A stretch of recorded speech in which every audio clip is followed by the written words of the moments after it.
गांव में एक किसान रहता था। उसका नाम रघु था। उस गांव के हालात कुछ ठीक नहीं थे। वहां पे सब अपना पेट भरने के लिए इधर से उधर जाते थे।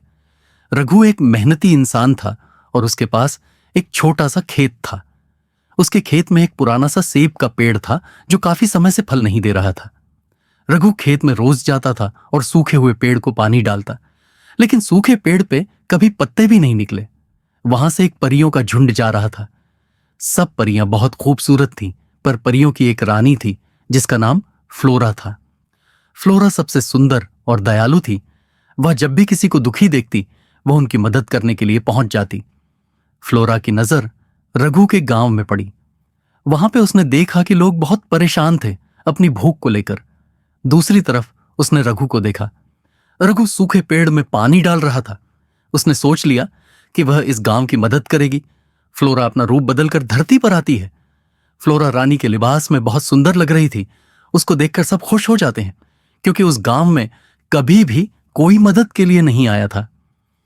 वह गांव में लोगों के पास जाकर उनसे बात करती है और उनकी मदद करने लगी। कुछ दिन ऐसे ही चलता है। वह हर रोज देखती है रघु सूखे पेड़ को पानी डालता है, पर पेड़ के पत्ते भी हरे नहीं होते। फ्लोरा सोच लेती है कि अब वह ही कुछ करेगी। फ्लोरा खेत में खुद पानी डालती।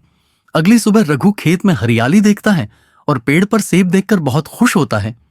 देखते देखते गांव में खुशहाली आ जाती है और सब लोग रघु की मेहनत को देखकर उसे गांव का राजा बना देते हैं। रघु गांव की हर समस्या हल करता और अपने पेड़ को पानी भी डालता। उसकी मेहनत को देखकर फ्लोरा उसके सामने आकर उसे वरदान देती है कि तुम लोगों की मदद करते हो और उनकी भलाई के लिए सोचते हो।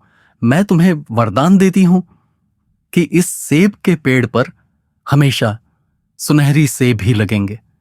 तुम इससे लोगों की मदद करना। इतना कहकर फ्लोरा अपने झुंड के पास पहुंच जाती है। रघु खुश होकर लोगों की मदद करने लगता है। गांव में खुशहाली आ जाती है।